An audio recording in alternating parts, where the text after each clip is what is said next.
Hey everyone, Theo here. Today I'm reviewing the Huawei Matebook D16 2022 from the perspective of a visual content creator, someone who does graphic design, digital art, edits photos and videos. First of all, a disclaimer, this is a review unit provided by Huawei Singapore.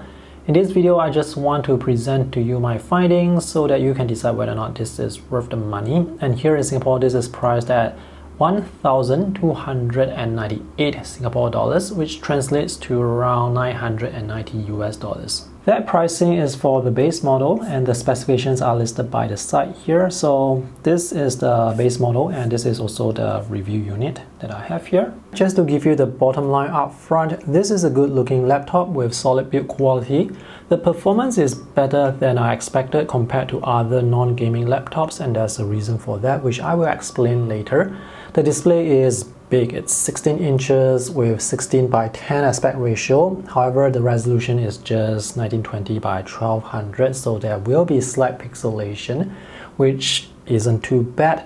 The color support from what I've measured is 97%. However, the screen has some TN-like effects, so when you tilt the display you can see drop in brightness and slight color shift due to the drop in brightness. So for graphic design purposes, 97% sRGB works fine. You just have to note the limitations with the display. This laptop has two USB-C ports which can also be used for charging. This one here can transfer up to 450 megabytes per second, and this one here is the slow one, up to 50 megabytes per second. There are also two USB Type-A ports. This one can transfer up to 450 megabytes per second. This one again 50 megabytes per second. This keyboard has a number pad by the side, which is useful. The keys have 1.5mm travel and the overall typing experience is fantastic. The touchpad is big enough and works well enough. The weight is 1.7 kg and for a 16-inch laptop it's quite portable. Alright, downsides.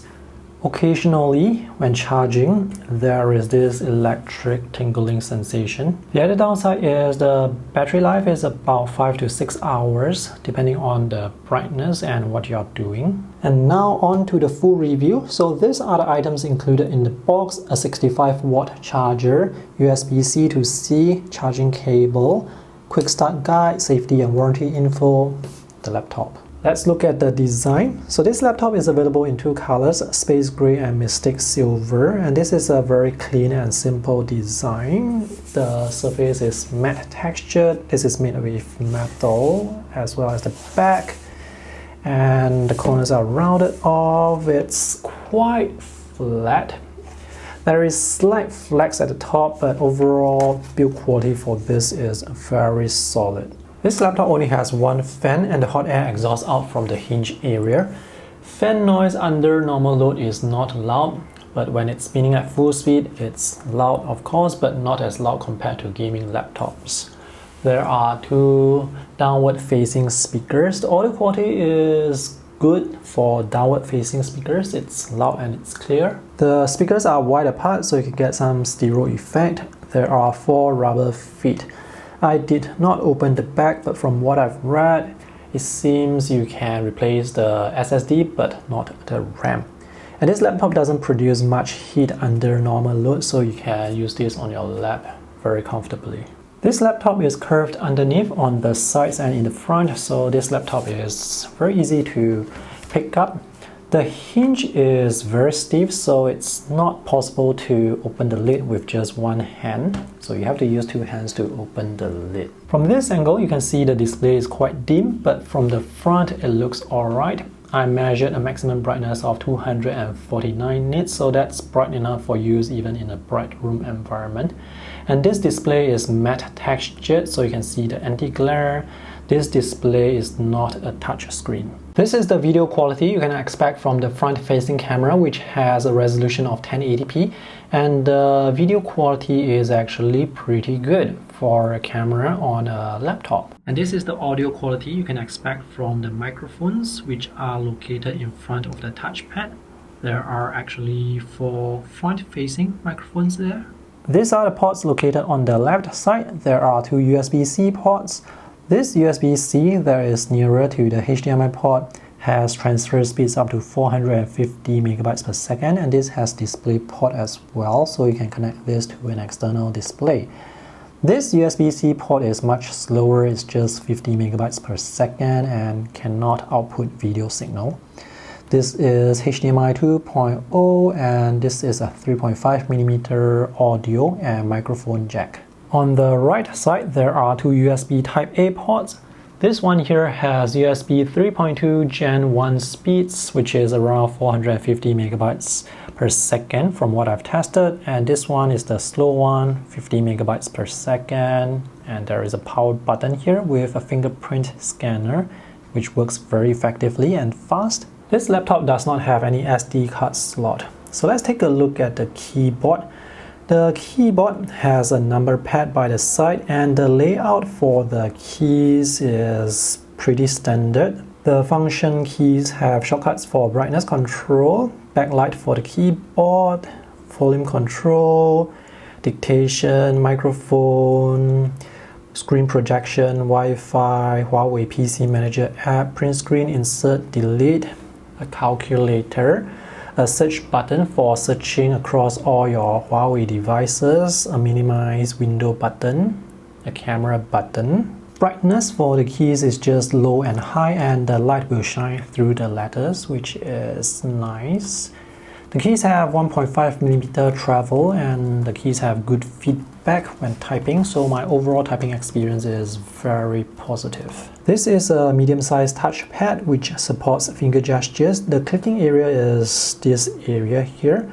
So for clicks you can just press down or just tap on the touchpad. For right clicks you can click on the right side here or use two fingers. Let me show you what the minimize button does. So it will minimize a full screen app to this size, and when you press it again it will go down to the taskbar. So the touchpad is quite responsive and accurate.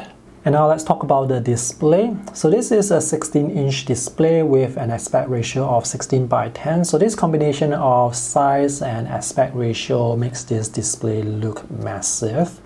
And the resolution is 1920 by 1200, so from one arm's distance away I can see slight pixelation. Pixelation is not that bad. This is at 100% UI scaling, and this is at 125% scaling, which is the UI scaling that I use. This resolution is still sufficient for content creation.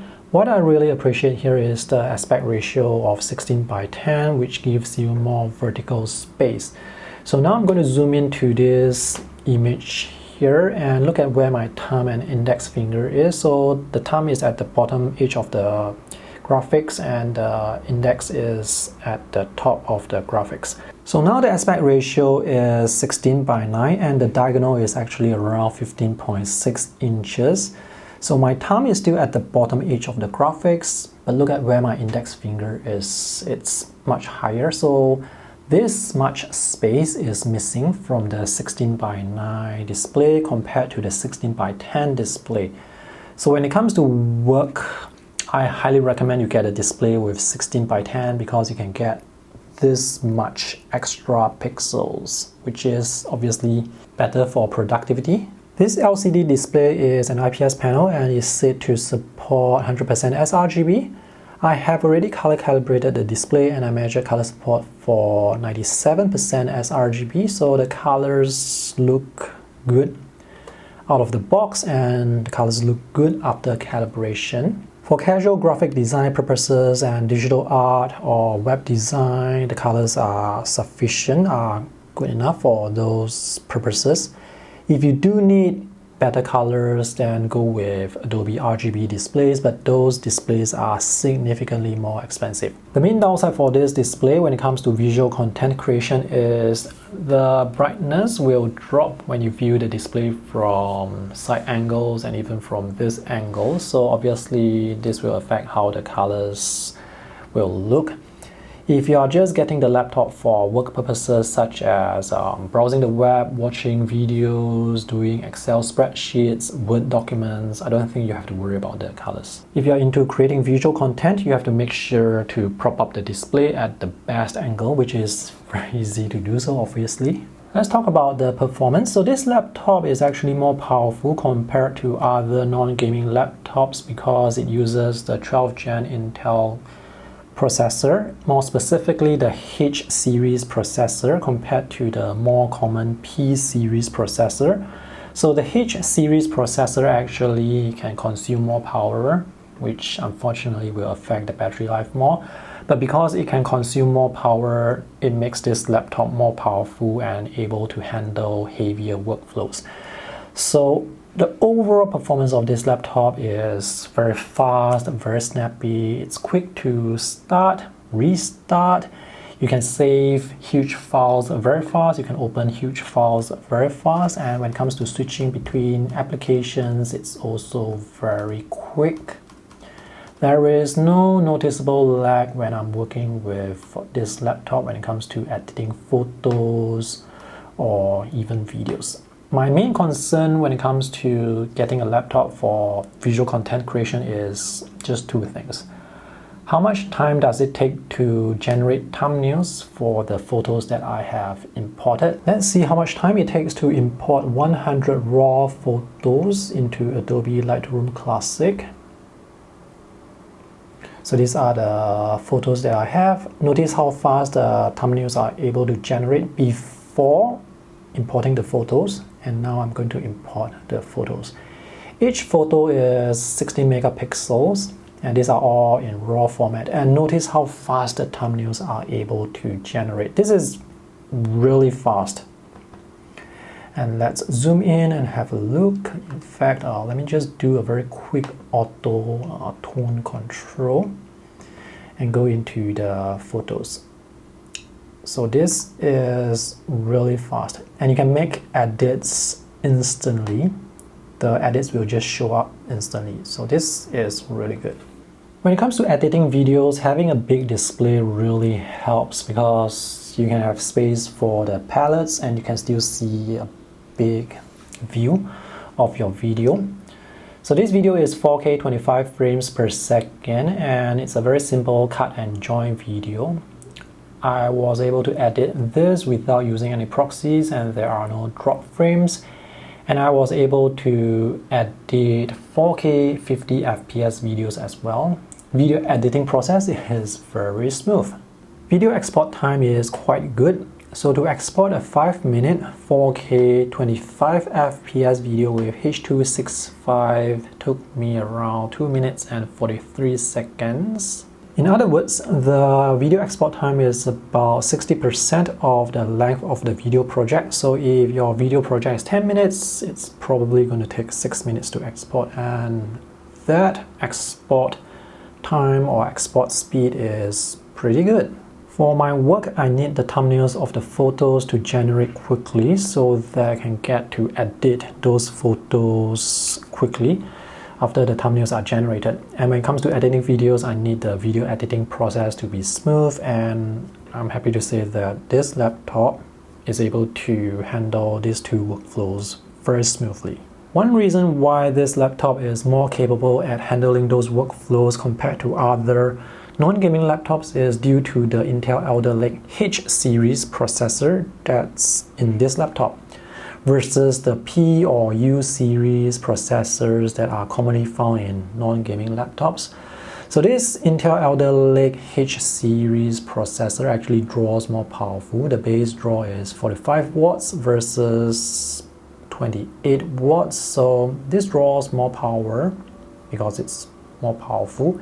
But the downside is battery life isn't as good. So based on the battery analytics app that I'm using, it says the battery life is about 5 hours. If you need to work on this laptop for long periods of time while you're outdoors, the battery life is not ideal.